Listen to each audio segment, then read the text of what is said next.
FIFA সভাপতি Gianni ইনফান্তিনোর বিতর্কিত বেসরকারি বিনিয়োগ পরিকল্পনার প্রস্তাব নিয়ে কম সমালোচনা হয়নি। এবার প্রকাশ্য সমালোচনা করার পর চাকরি হারালেন সংস্থাটির চিফ অপারেটিং অফিসার কেভিন লামোর। ফিফার এক কর্মকর্তার বরাতে সোমবার এমনটাই জানিয়েছে বিবিসি।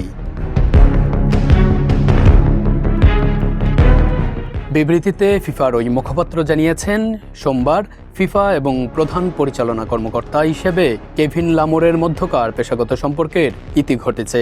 ফিফা কেভিনের 2 বছরের সেবার জন্য ধন্যবাদ জানাচ্ছে এবং ভবিষ্যৎ জীবনের জন্য তার সর্বাঙ্গীন মঙ্গল কামনা করছে। ইনফান্তিনোর প্রস্তাবিত ফিফা ফরওয়ার্ড এন্টারপ্রাইজ পরিকল্পনা প্রকাশ্যে আসার পরই কঠোর সমালোচনা করেছিলেন লামোর। তার অভিযোগ ছিল, ফিফার প্রশাসনকে এই পরিকল্পনা সম্পর্কে প্রতারণার শিকার করা হয়েছে। তিনি আরও বলেছিলেন, ইনফান্তিনো মনে করেন তিনি নিজেই ফিফার প্রতিচ্ছবি, অথচ তার কাজ ফিফার সেবায় থাকা। লামোর জানিয়েছিলেন, এই অবস্থানের কারণে চাকরি হারানোর ঝুঁকি থাকলেও তিনি পিছিয়ে যাবেন না। যদি এর অর্থ হয় আমি চাকরি হারাবো, তাহলে তাই হোক।